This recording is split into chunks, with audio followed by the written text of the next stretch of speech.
తాకట్టులో ఉన్న బంగారానికి తక్షణ విముక్తి. ఈ రోజు మార్కెట్ రేట్ క్యాష్ మీ చేతిలో. శివ గోల్డ్ కంపెనీ, మీ నమ్మకానికి మా హామీ.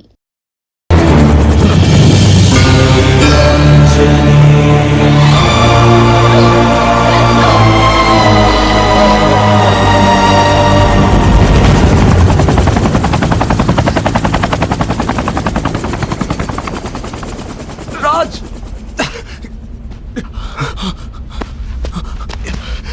రే జేమ్స్, తన పేరు అమ్ము అని నీకెలా తెలుసు?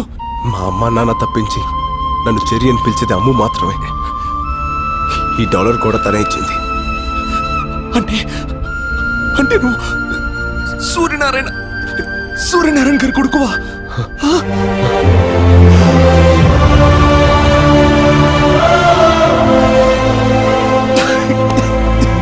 God. ఉండు, ఒక్క నిమిషం ఉండు.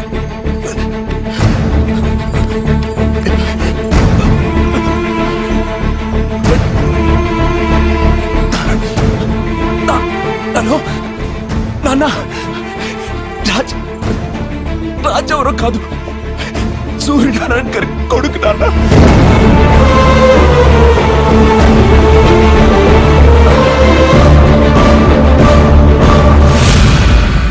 పద, హాస్పిటల్కి వెళ్దాం. ఇప్పుడు నేను బతకడం ఇంపార్టెంట్ కాదు, ఒక నిజం బతకడం ఇంపార్టెంట్, ఒక ఆశయం బతకడం ఇంపార్టెంట్. ఆ రోజు ఊరందరికీ పట్టాలు పంచుతుండగా జరిగింది ప్రమాదం కాదు, ప్రమాదంగా సృష్టించారంతే. మా నూరు రాయదుర్గం. ఆ గ్రామ ప్రజలకి కనిపించిన దైవం సుంకులం అయితే, కనిపించే దేవుడు మీ నాన్న సూర్యనారాయణ. మీ నాన్న రఘుపతి గారు కాలేజ్ రోజుల నుంచి ప్రాణ స్నేహితులు. వారిద్దరి మధ్య ఉన్న స్వచ్ఛమైన స్నేహం వల్ల మీ నాన్న మాట కోసం రఘుపతి గారు తనకున్న 3000 ఎకరాల్ని రాయదుర్గం కూలీలకి కౌలుకిచ్చి వాళ్లకు బతుకుదెరువు చూపించారు. వ్యాపారం కోసం రఘుపతి లండన్ వెళ్ళిపోయాక ఆయన బావమర్ది బళ్ళారికో బంగారం లాంటి నిజం తెలిసింది. సార్, మీ గెస్ చాలా కరెక్ట్. మీరు అనుకున్నట్టు ఈ మట్టి ఈ ఏరియాలోది. ఏ 3000 ఎకరాలైతే రఘుపతి గారు రైతు కూలీలకి కవులకిచ్చారో అందులో ఏ గ్రేడ్ ఐరన్ ఓర్ ఉంది. తవ్వి అమ్ముకుంటే ఇంట్లో బాత్రూమ్స్ కూడా బంగారంతో కట్టించుకోవచ్చు. ఈ జనానికి అనుమానం రాకుండా ఉండకోసమే పైన పవర్ ప్రాజెక్టు, కింద మన ప్రాజెక్టు. తవ్వుకున్నోడికి తవ్వుకున్నంత. ఈ ప్రాజెక్ట్ కట్టేది మీ పిల్లలకు ఉద్యోగాలు ఇవ్వడం కోసం, మీ బిడ్డల బతుకులు బంగారం చేయడం కోసమేనని జనాన్ని ఒప్పించారు. ఫ్యాక్టరీ పడిందంటే ఇంకా మన పిల్లల బతుకులు బంగారమే. ఉద్యోగాలు, ఫ్యాక్టరీలు అంతా అబద్ధమని, నేలతల్లి గుండెల్ని తవ్వి ఇనుప ఖనిజం అమ్ముకోవడానికే ఇదంతా ఉపాయమని ఎన్నో విధాలుగా నచ్చచెప్పడానికి ప్రయత్నించారు మీ నాన్న. ఇనప ఖనిజం పడితే మాకేంది, బంగారం పడితే మాకేంది. మా గిన్నెలో ఇంత మొత్త పడాలయ్యా, మా దారిని మమ్మల్ని వదిలేయ్యా. కానీ గొర్రె కసాయివాణ్ణి నమ్మినట్టుగా ప్రజలు బళ్ళారి మాటనే నమ్మారు. ఏందయ్యా ఇది? వాళ్ళకి లేని బాధ నీకెందుకు చెప్పు? వాళ్ళు పసిబిడ్డల్లాంటి వాళ్లే, మనమే మార్చుకోవాలి. రఘుపతి లండన్ నుంచి రాగానే ఈ విషయం గురించి మాట్లాడతా. వాడు నా మాట కాదంటావు. ఎక్కడే నిజాన్ని శంకుస్థాపనకొస్తున్న రఘుపతికి చెప్పేస్తాడోనని రాత్రికి రాత్రే మీ నాన్నని ఎత్తుకెళ్లారు. రఘుపతి ఊరు వదిలి వెళ్లే వరకు నోరు విప్పితే నిన్ను మీ అమ్మని చంపుతానని బెదిరించారు. ఆ తర్వాత రోజు రఘుపతి గారు లండన్ నుంచి వచ్చారు. ఊరందరి కళ్ళు రఘుపతి గారి కోసం చూస్తుంటే ఆయన కళ్ళు మాత్రం మీ నాన్న కోసం వెతికాయి. సూర్యనారాయణ వేస్తాడనుకున్నాను. ఏడి బళ్ళారి వాడు పేదోళ్ళకి మేలు జరిగితే మొక్కు తీర్చుకుంటానని శ్రీశైలం వెళ్ళాడు. ఓహో,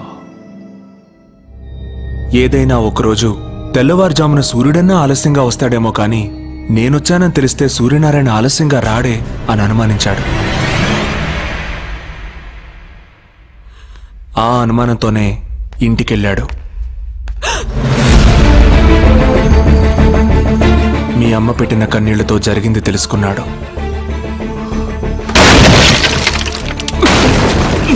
స్నేహితుణ్ణి కాపాడుకొని బళ్ళారికి బుద్ధి చెప్పాలనుకున్నాడు.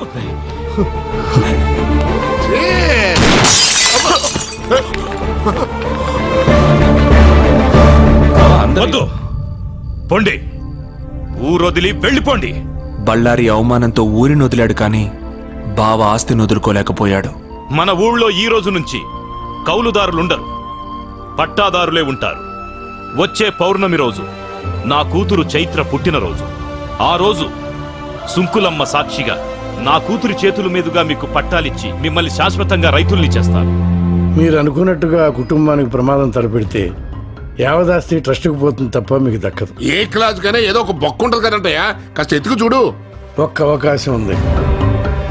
రఘుపతి గారి తదనంతరం ఆస్తి ఆయన కూతురికి వెళ్తుంది. అవును, 18 సంవత్సరాలకు ఆ పిల్లకి మైనార్టీ తీరిపోతుంది. ఆ తర్వాత ఒకే ఒక్క సంతకంతో ఆస్తి అంతా మీ సొంతం అవుతుంది. తెల్లవారితే కూలీలంతా రైతులవుతారు. తెల్లవారింది. ఊరంతా పండగ వాతావరణంలో బయలుదేరారు. కానీ నువ్వు కలువపూలకు వెళ్ళగానే దారుణం జరిగింది.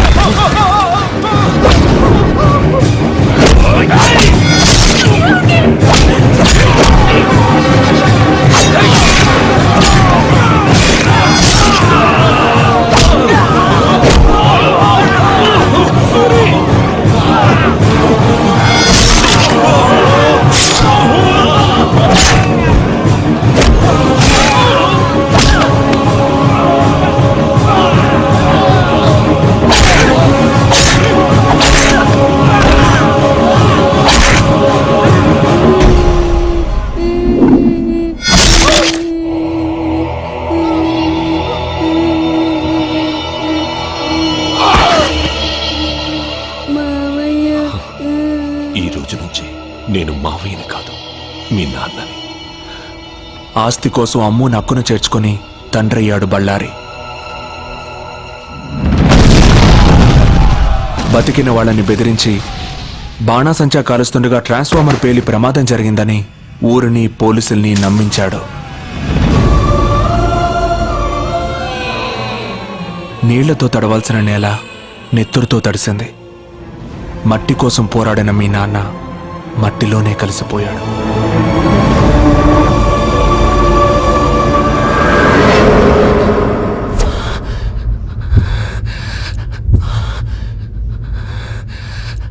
జరిగింది ఇది అని చెప్పడానికి మీ నాన్న లేరు. ఇప్పుడు ఆ అవకాశం నీకొచ్చింది. దేవుడు నన్ను ఎందుకు బతికించాడో ఇప్పుడు అర్థమైంది. ఇదిగో ఆ 3000 ఎకరాల దస్తావేజులు. వెళ్ళు, మీ నాన్న కోరిక నెరవేర్చు. జేమ్స్, హాస్పిటల్కి వెళ్దాం పదా.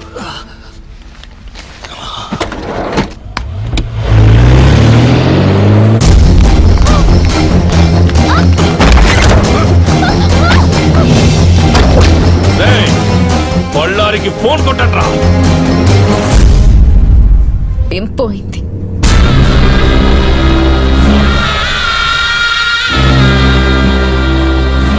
ఇంతప్పటి నుంచి పెంచాను. నేను నాన్నని కాదని దానికెలా తెలిసింది లాయరు? సరిగ్గా తను మేజర్ అయిన రోజు రాత్రే ఇంట్లోంచి పారిపోవాలన్న ఐడియా దానికి ఎట్ట వచ్చింది లాయరు? నన్ను అడుగుతున్నారేంటండి? నాకేం తెలుసు? నీకు తెలియకుండా నీ కొడుకు జేమ్స్ ఫారెస్ట్ లో ఏం చేస్తున్నాడ్రా? నీకు తెలియకుండా నీ కొడుకు దీన్ని కాపాడడం కోసం ఎందుకు పడి చేస్తున్నాడ్రా? తెలుసురా, నేను పంపితేనే నా కొడుకు అమ్మును కాపాడటానికి ఫారెస్ట్కి వెళ్ళాడు. యుద్ధంలో గెలవాలంటే ముందు చనిపోయేది సైనికులే నాన్న అని చెప్పి మరీ ప్రాణాలు తెగించాడ్రా. అసలు ఈ కథకి ఆక్సిజన్ పోసిందే నేను. ఏంట్రా అలా చూస్తున్నారు? మీలాంటి వ్యతలు చేసిన పాపాలంత తొందరగా మర్చిపోరు. ఒక్కసారి చేసింది గుర్తుకు తెచ్చుకోండి. ఆస్తి మీ సొంతం కావాలంటే 15 సంవత్సరాలు మీరు ఓపిక పట్టారు. తను మేజర్ అయితే ఆస్తి మీ సొంతం చేసుకోవచ్చని ఆ రోజు మీకు చెప్పింది మీ మేలు కోసం కాదురా, అమ్ము మీ నీడలో సేఫ్ గా ఉండటం కోసం. ఎదిగే తన వయసుతో పాటు నిజాన్ని నూరిపోశాను. తను మేజర్ అయ్యే లోపు మాకు మగాడు కావాలి. అందుకే కత్తిలో ఉండే పదును, బుల్లెట్ లో ఉండే పవరు, బాంబులో ఉండే విస్ఫోటనం ఈ 3 బస్తీ కుర్రాళ్ళలో చూసి మీకు మొగుడుగా సెలెక్ట్ చేశాం. నా పక్కనే ఉంటూ నా ఉప్పు తింటూ ఎట్టా చేసావరా ఇదంతా? నిన్ను చూసే నేర్చుకున్నాను బళ్ళారి. చంపరా, 1000 గడపల్లో దీపాలు వెలగాలంటే మన ఇంటి దీపం ఆరిపోయినా పర్లేదన్నాడు రా నా కొడుకు. కానీ చంపే ముందు మీరందరూ ఏమవుతారో ఆలోచించుకోండి. ఏంట్రా ఆలోచించేది? నీ బస్తి నా కొడుకు వచ్చి మా ఇంట్లో దీపాలని ఆపుతాడా? బస్తీ నా కొడుకు కాదురా కుర్రాడు. రాయదుర్గం గుర్తుందా? 3వ వార్డు 4వ వీధి పంచాయతీ ఆఫీసు పక్కిళ్ళు సూర్యనారాయణ కొడుకేరా కుర్రాడు. సూర్యనారాయణ కొడుక? ఏంట్రా అడు సూర్యనారాయణ కొడుక? ఏంటి శరీరంలో సునామీ వచ్చిందా? దేవుడు ఎంత గొప్పవాడో చూసారా? పేదవాళ్ల కన్నీళ్లకు కరిగి ఆ సూర్యనారాయణ కొడుకునే మాకు కలిపాడు. ఇప్పుడు వాడు బయలుదేరుంటాడు. కాదు, నా మూగుడు బయలుదేరుంటాడు. అడుగులో అడుగేస్తూ జనం కోసం ముందడుగేస్తూ జూలు విడిచిన పులిలా, జూలు బెదిల్చిన సింహంలా, సీమగడ్డ మీద పోలో గుర్రలా దూకపోతున్నాడు రా.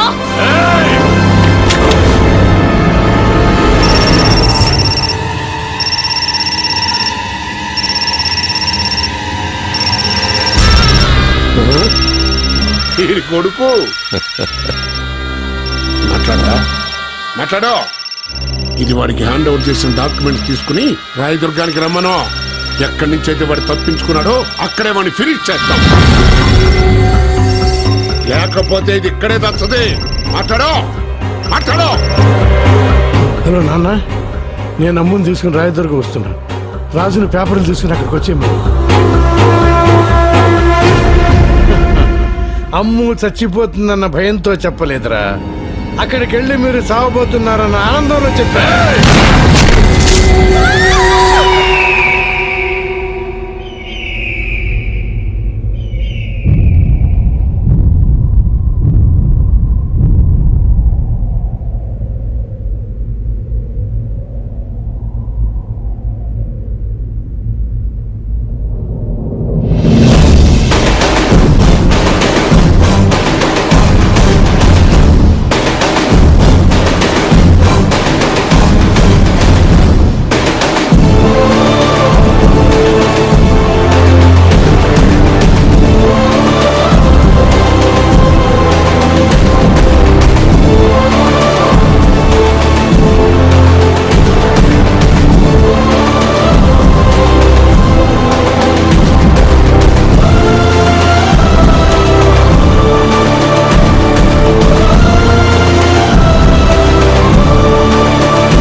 అదే నడక, అదే పొగరు. మీ నాన్నని చూస్తున్నట్టుగా ఉండదు. అదే ఊరు, అదే ప్రజలు. కానీ ఇప్పుడు ఇక్కడ జరగబోయేది చరిత్ర అవుతుంది. పిల్లకాకివి చరిత్ర రాసేంత వయసు కాదురా నీది. రాయ్ ముసలోడా, చరిత్ర రాయడానికి వయసుతో పని లేదు. ప్రజల అండుంటే చాలు. అది మాకు ఎప్పుడూ ఉంది. ఏం చూసుకుంటా నీకింత పొగరు? రేయ్, ఏదో చూసుకుని తొడలు కొట్టే టైప్ కాదురా నేను. ఇచ్చిన మాట ప్రకారం ఇవిగో దస్తావేజులు. అమ్ము ఎక్కడా? అమ్ము ఇక్కడ లేదు. ఎక్కడుందో ఇక్కడున్న అందరికీ తెలుసు. కానీ ఎవ్వడూ నోరు విప్పడు. అక్కడ చూడు.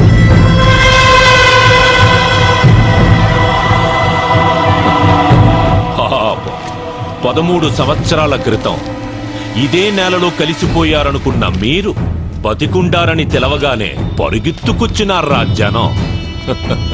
మాకు ఆస్తి కావాలి, వాళ్ళకి నువ్వు కావాలి, నీకు మీ నాన్న ఆశయాన్ని పూర్తి చెయ్యడం కావాలి. వా అన్నట్టు నువ్వు బెట్టింగ్ లో కింగ్ వంట, గెలుపు తప్ప ఓటమి తెలియదంట. అందుకని అబ్బాయి, మనం ఒక పందెం వేసుకుందాం. అందులో నువ్వు గెలిచావనుకో, అమ్ము నీదే, ఆస్తి నీదే. పెంచిన తండ్రి ప్రాణాల కోసం నా ప్రాణాన్ని పందెంగా పెట్టా. కన్న తండ్రి కల నిజం అవడం కోసం ఎన్ని ప్రాణాలైనా తీస్తా. తీయటం కాదు, ప్రాణం పొయ్యాలి. 10 నిమిషాల్లో పోయే ప్రాణాన్ని కాపాడగలవా?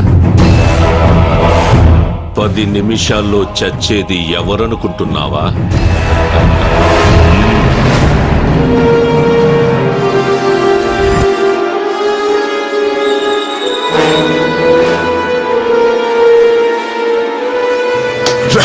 ఏయ్, అరవకు. ఏ ఊరి కోసం మీ వాళ్ళందరూ ప్రాణాలు వదిలారో అదే ఊళ్ళో నీ అమ్ము ఉంది. ఏయ్, సుంకులమ్మ మీద ఒట్టేసి చెప్తున్నా, 1000 గడపన్న ఆ ఊళ్ళో నీ అమ్ము ఏ గడపలో ఉందో కనిపెడితే చచ్చిన మీ నాన్న ఆశయం బతుకుతుందిరా. వెళ్ళా.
సూర్యనారాయణ పెట్టంటే.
కరెంటు కోత చూసాం, వరి కోత చూసాం, ఊరికి ఓచ కోత చూపించు బాబు.